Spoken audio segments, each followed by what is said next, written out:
నమస్తే.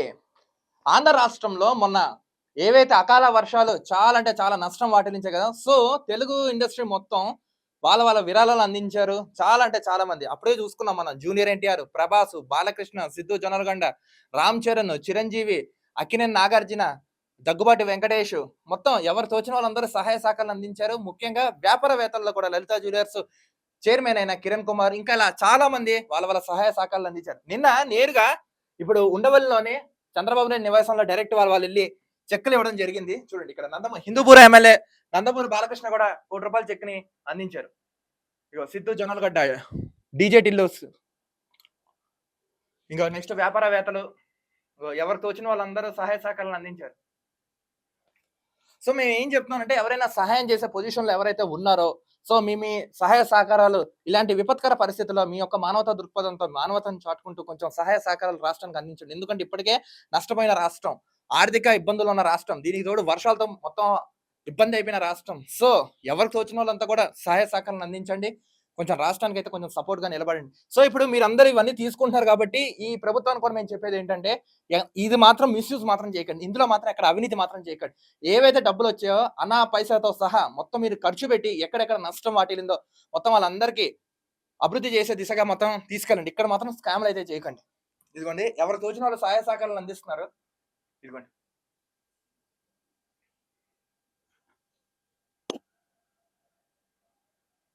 మాక్సిమం 80,00,000 నుంచి ₹1,00,00,000 మాక్సిమం అందరూ ఇచ్చిన వాళ్ళందరూ అవే డబ్బులిచ్చారిక్కడ.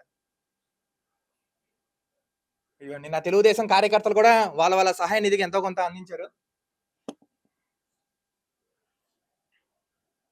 ఎన్‌జీఓ లీడర్స్ ఉన్నారు కదా! ఎన్‌జీఓ నాయకులు వాళ్ళు కూడా చెక్కులు ఇవ్వడం జరిగింది నిన్న. నెక్స్ట్ అమరావతి జేఏసీ ఏదైతే ఉందో వాళ్ళు కూడా ఆల్‌మోస్ట్ ₹50,00,000 చెక్కును కూడా అందించారు నిన్న నేరుగా వాళ్ళకి కూడా. ఇదిగోండి.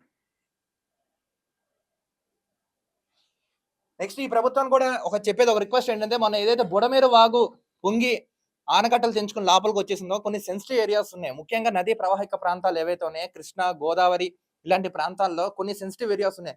వాటి మీద మళ్ళీ ఒక్కసారి ఫోకస్ పెట్టని అదేంటి ఇంజినీరింగ్ బృందాలందరూ అక్కడికెళ్లి అక్కడ ఎందుకు నష్టం జరుగుతుందో, ఒకవేళ రేపొద్దున వర్షాలొచ్చినా, వరదొచ్చినా ఏ ప్రమాదం లేకుండా 1, 2 సార్లు రీచెక్ మాత్రం చేయించండి. ఎందుకంటే మొన్నే చూసుకున్నాం మనం ప్రకాశం బ్యారేజ్ దగ్గర బోట్లు వదిలారు. కొంచెం అది చాలా ఇబ్బందయింది. అలానే ముఖ్యంగా మీరిప్పుడు ధవళేశ్వరం వెళ్ళండి. తూర్పుగోదావరి జిల్లా.